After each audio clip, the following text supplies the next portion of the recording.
One of the things that happened while we were at this agape ministry is some of the boys kept coming up to me and saying, "My friend is dying in the morgue." At least I thought that's what they were trying to convey to me. Their English isn't always the greatest because many of them haven't had school, which is where they learn the English. So I just kind of went on and ignored that. Turns out that the night before we were there, one of their friends was murdered because he did not give up his bottle of glue to one of the older kids. So had I known that ahead of time, I really could have, I don't know, maybe said something a little bit more encouraging. But one of the things they do at Agape Ministry is when the kids come in, they take their glue bottles from them, and then they feed them 3 pieces of bread, a cup of tea, and then they can stay in a safe place on the grounds of Agape all morning. Then they have a Bible story lesson time, which was all in Swahili, so I didn't pay much attention to that. I helped Jeff in the kitchen. Here they are listening to their Bible story, and we served up lots of beans and rice. We served about 150 plates, huge plates piled with food, but it all disappeared. Here's Jeff talking with one of the street boys again, on the street. They're getting to know him on the streets as one who comes up and takes their bottle away, which is a very good thing. Another ministry that they have is to the neighborhood kids, and they will come in and tell them a story and that type of thing. Here's Christy reading them some stories. One of these girls is Michaela's pen pal, and I'm not sure which one it was. So Michaela, if you're here, watch for your pen pal. These girls started singing one of my favorite songs, and I thought you would enjoy it. It is in Swahili, so don't strain to understand the words, but I know you'll recognize the tune.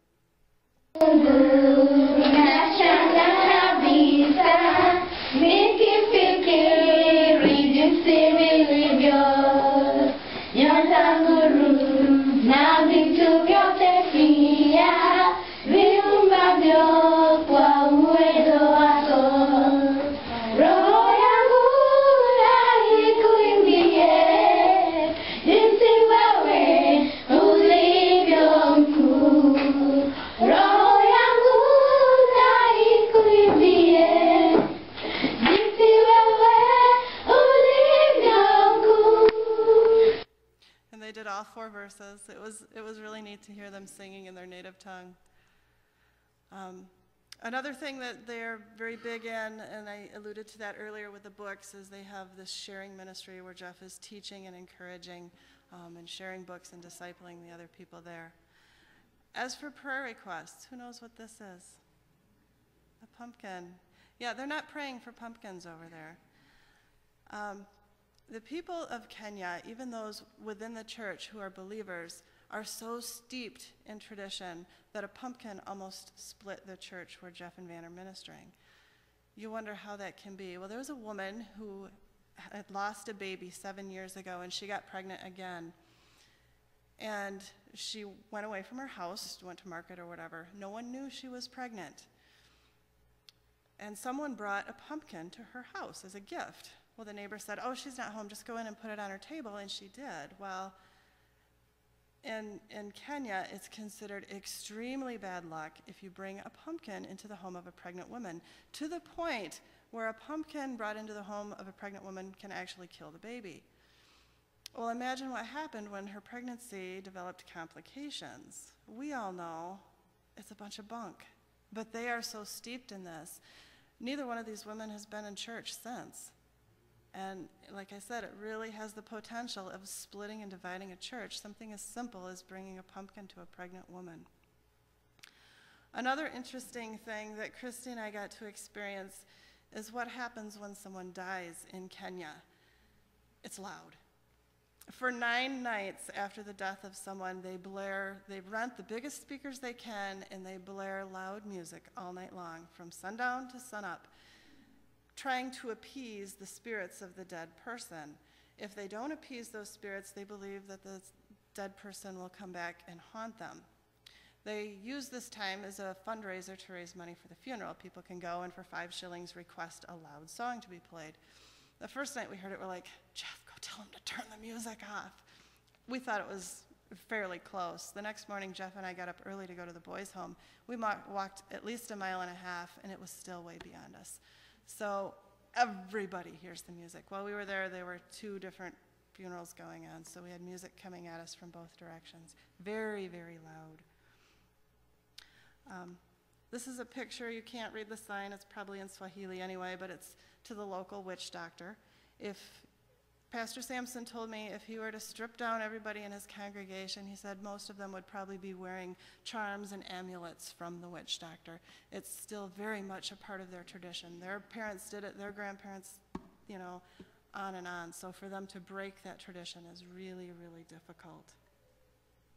Also, another prayer request for them, in addition to overcoming these traditions, is wisdom to know who to trust. Because Jeff and Van are white people, they are perceived as having gobs and gobs of money. And people will try and get on their good side just to get that money. So it's really hard to know who to trust and who not to trust. Also, for wisdom to know how to reach out to the Kenyan people, they went there with the intention of church planting, and they've become, I can't say disillusioned with that, but they've seen some of the stuff that's going on, and it's not pleasing to them, and it's obviously not pleasing to the Lord. What happens is churches from America come in and build a building, a church. And they have a couple mass revivals. They go door to door, and the first couple weeks, the church is packed out. Great.